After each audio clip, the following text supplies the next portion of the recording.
এখন আমরা কেবলের একটা ম্যাথ দেখার ট্রাই করব। এটা 2021 সালের একটা কোশ্চেন। যখন দেখো এখানে সাপোর্ট রিয়াকশন আর ম্যাক্সিমাম কত টেনশন আছে কেবলের, এটা আমার এখান থেকে বের করতে বলছে। এখন দেখো কেবলটা কি আছে, এ পয়েন্ট থেকে এখানে একটা পিন সাপোর্ট, এখানে একটা pin support, right? Pin support আছে, এখানে সরাসরি একটা লাইন টান আছে, এটা হলো অ্যাকচুয়াল লেন্থ। উপর থেকে এই ইউডিএল এর কারণে এটা কি হয়েছে, আমার ডিফর্ম হয়ে নিচের দিকে চলে আসছে, বাঁকা হয়ে গেছে, রাইট? এখন বলছে ম্যাক্সিমাম টেনশন কত, আর এখানে যে সাপোর্টগুলো আছে সাপোর্টের রিয়াকশনগুলো আমার এখান থেকে বের করতে বলছে। এখন এই ম্যাথটা একটু সহজভাবে করা যায়।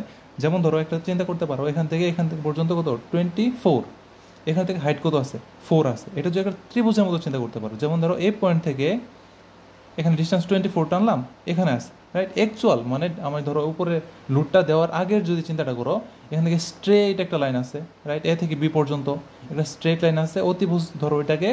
এখানে ধরো ভূমি আছে কত, 24, এখানে আছে কত, 4। তারপর আমি চিন্তা করি এখান থেকে ধরো, তুমি যদি এভাবে ধরো তাহলে ম্যাথটা করতে ইজি হবে অনেক। যেমন ধরো আমি এভাবে করছি, ধরো ম্যাথটা যদি তোমাদের দেখাই, এই যে দেখো ম্যাথটা, দেখো এখানে কী করছি, প্রথমে এটা ছিল, আমি কী করছি প্রথমে, এই দেখো একটা অতিভুজের মতো ধরে নিচ্ছি, এখানে 24, এখানে 4, এই দুটো থেকে আমি কী করছি, এই অতিভুজটা বের করছি, অ্যাকচুয়াল যে লেন্থ কেবলের 24.33, এটা আমরা এখান থেকে বের করে নিচ্ছি। তারপরে আমার একটা অ্যাঙ্গেল আছে এখানে, অ্যাঙ্গেলটা আমার জানা দরকার যে কতটুকু অ্যাঙ্গেলে আমার এটা আছে, রাইট? এই অ্যাঙ্গেলটা আমি কীভাবে বের করে ফেলতে পারবো, এখানে 10 ধরলে আমার থিটা মানটা এখান থেকে বের হয়ে যাবে, রাইট? থিটা মানটা বের হলো, থিটা মানটা বের করতে পারলো এখান থেকে, রাইট? তারপর এখন কি করতে হবে, যে আমার উপরে যে একটা লোড আছে, ঠিক না? এই লোডটা তো আমার কি করবে, এটা এই সারফেসের উপরে কাজ করবে, রাইট? এখানে কত, 6, আর এখানে টোটাল ডিস্টেন্স কত, 24, 6 ইন্টু 24 কত হবে, 144, রাইট? তার মানে এখানে 144 আমার কি করছে, আমার নিচে দিয়ে কাজ করছে। এই নিচের দিকে যে কাজ করছে এটা কিন্তু ইনক্লাইন সারফেস, এটা কিন্তু উপর থেকে পারপেন্ডিকুলার কাজ করছে নিচের দিকে, কিন্তু আমার কি এটা আমার এই পারপেন্ডিকুলার যে হয়েছে, পারপেন্ডিকুলার কিন্তু আমার এই এই যে তলটা যে আছে, এই অতিভুজটা যে বের করছে আমি, এই অতিভুজের উপরে কিন্তু লম্ব না, এটার সাথে কিন্তু ইনক্লাইন করা অবস্থায় আছে। এখন কি ইনক্লাইন করা অবস্থায় আছে যখন, তাহলে আমার কি এখান থেকে উপাংশ বের করতে হবে না আমার, রাইট? উপাংশ বের করতে হবে। এখন উপাংশ ক্ষেত্রে আমি থিটা বের করে ফেলছিলাম, আমার এটার ক্ষেত্রে কি, আমার এটা ধরো আমার 144টা লাইন, এটার সাথে আমার কি থিটা কোণ উৎপন্ন করছে, আমার থিটা কোণ উৎপন্ন করলে 144 cos থিটার মান যেটা হবে, সেটাই কি আমার এই যে সারফেস, এই সারফেসের সাপেক্ষে পারপেন্ডিকুলার হবে, মানে কত, 144 cos থিটা।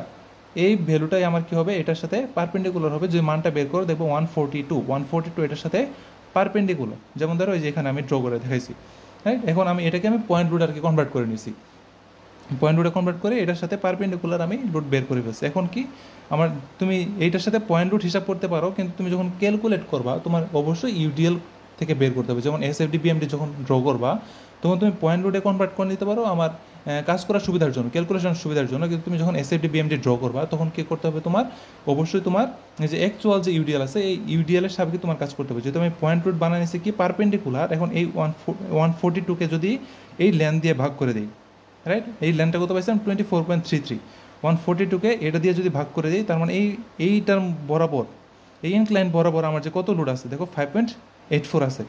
142কে 24.33 দিয়ে ভাগ করে দিলে আমার এখানে ইউডিএলটা আমরা এখান থেকে পেয়ে যাব, রাইট? ইউডিএলটা কত হয়েছে, 5.84। এখন আমি দেখো কি কাজ করতে পারবো, এই যে ইনক্লাইন যে আছে, আমি এখন এটা নিয়ে কাজ করব। এটা কি ছিল, বাঁকা অবস্থায় ছিল, রাইট? এখন বাঁকাটাকে আমি কি করলাম, সোজা করে আমি সিম্পলিফাই করে অনেক সহজ করে নিলাম। দেখো আমরা অভ্যস্ত কি এরকম ধরনের ম্যাথ নিয়ে। দেখো এই যে এই পুরোটা ধরো আমার একটা কেবল আছে, এটার উপরে যে 5.84 আছে, রাইট?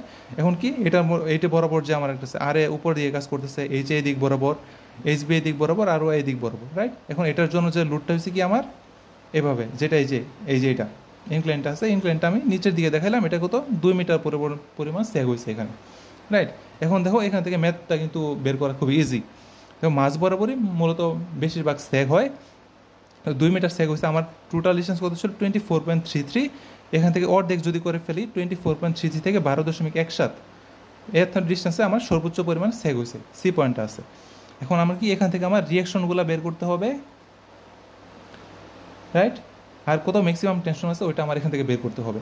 তার মানে এখান থেকে রিয়াকশন বের করতে খুবই সহজ। আমি যদি বি পয়েন্টের মধ্যে রিয়াকশনটা নিয়ে নিই, আরে বের হয়ে যাবে।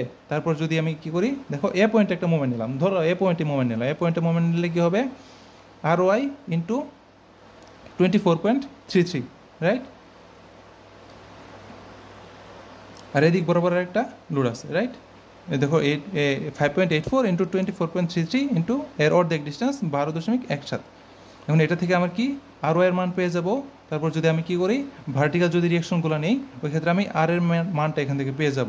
এখন আমার কি এইচে এইচ বিটা জানা দরকার। কীভাবে বের করবো, আমি সি পয়েন্টে মোমেন্ট নিয়ে দেবো। সি পয়েন্টে যদি মোমেন্ট নিয়ে নেই, তাহলে তুমি এখান থেকে এইচ এ আর এইচ বির ভ্যালুটা আমরা এখান থেকে পেয়ে যাবো। এইচ এইচ বির ভ্যালু সেমই হবে। তারপরে যখন আমি এইচ এর ভ্যালুটা বের করে ফেলছি, এইচ আর এই রিয়াকশনগুলো বের করে ফেলছি, এই দুইটা রিয়াকশনের মধ্যে আর এ আর আর ওয়াই, এই দুইটার মধ্যে সবচেয়ে বড় যেটা, যেমন ধরো এখানে কি আর বি, এখানে ধরো আর বি ধরতে পারো, এটা আর ওয়াই না ধরে। আর বি 71 আছে আর আর এও 71 আছে, তার মানে দেখা যাচ্ছে যে দুইটা আমার সমান। আর এইচ এর মান কত বেড়েছে, 215.62, রাইট? এখন যদি ম্যাক্সিমাম টেনশন করতে বলে, আমি এই পর্যন্ত রিয়াকশনগুলো কিন্তু সব বের করে ফেলছি। এখন যদি ম্যাক্সিমাম টেনশন বের করতে বলে, ম্যাক্সিমাম টেনশন কীভাবে বের করবো, আর A square plus H square. ফর্মুলাটা কি ম্যাক্সিমাম টেনশনের ক্ষেত্রে, টি ম্যাক্সের ফর্মুলা কি, আর A square plus H square, right? দেখো আর এর ভ্যালু কত পাইছি, 71। আর এ বলতে শুধু এখানে প্রতীক অর্থে বুঝাইছি, মানে যেই রিয়াকশনটা ভার্টিক্যাল রিয়াকশনটার সর্বোচ্চ পরিমাণে মান হবে ওইটা, প্লাস হরাইজন্টালের মধ্যে সর্বোচ্চ যেই মানটা হবে ওই দুইটার স্কোয়ারের রুট, রাইট? যেহেতু এখানে সর্বোচ্চ ভার্টিক্যাল হলো 71 আর হরাইজন্টাল কত এত, স্কোয়ার করে রুট যদি করে দাও, তাহলে তোমার এখানে ম্যাক্সিমাম যে টেনশন আছে ওই ভ্যালুটা আমরা এখান থেকে পেয়ে যাবো। এটা আসলে এই ম্যাথটা আর কি।